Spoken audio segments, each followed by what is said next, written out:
Here is the chair of the Joint Chiefs of Staff, General Mark Milley, just a few minutes ago. Gary, cut number 3. So across the entire frontline trace of some 900 or so kilometers, the Ukrainians have achieved success after success after success, and the Russians have failed every single time. They've lost strategically, they've lost operationally, and I repeat, they lost tactically. All right, is your blood pressure down, Colonel? No, in fact, I have to pay tribute to General Milley and his ability to contradict himself repeatedly and change his story to align nicely with whatever his political bosses want him to say. I mean, after all, most of the time, the chairman of the Joint Chiefs is picked because he's someone they can rely on to say whatever it is they want him to say.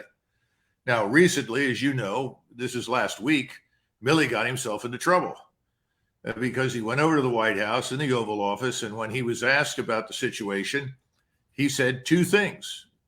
These are the components, my wording, but it's roughly the same. He said, first of all, the Ukrainians have accomplished what they can reasonably accomplish at this point. And then secondly, it's a good time to turn to negotiations. We should negotiate. Well, those are probably truthful statements that he honestly believed. Oh, yes, because he knows they're bled white. I mean, their little counterattacks right now are company size, 90 or 100 men with a few vehicles. Just 3 months ago, they were attacking in groups of 30 and 40,000. Then 2 months ago, they were down to 500 and 800. Now they're down to groups of 190.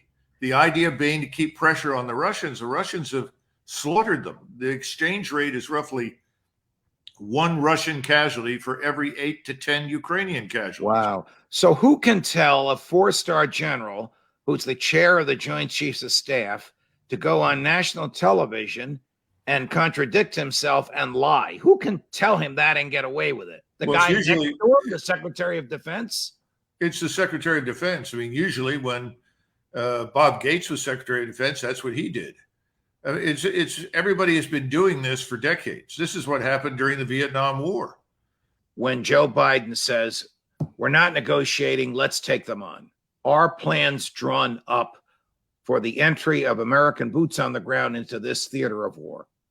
I'm sure that they have contingency plans for U.S. and allied military intervention in Western Ukraine.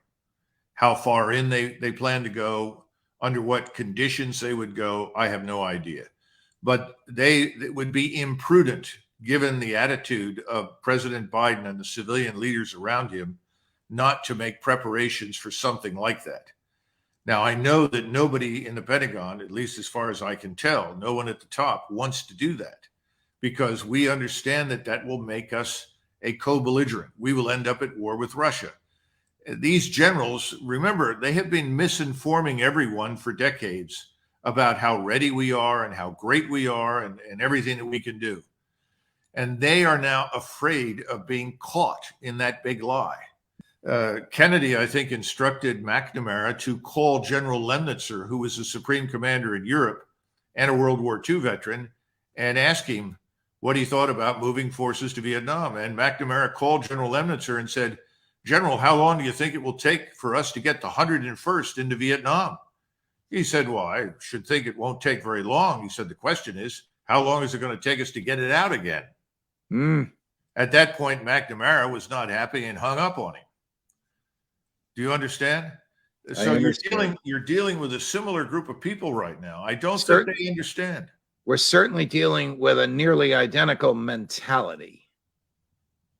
Only now, the one thing to keep in mind is in 1965, we were in infinitely better condition militarily than we are now.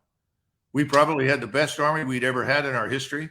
The Navy was superb. The Air Force was superb. So we were quite capable of going in and conducting decisive operations. What I'm trying to say is we're not capable of that right now. Our forces are not in great shape. Are the conditions or the foundations for our power have eroded significantly over the last 30 years.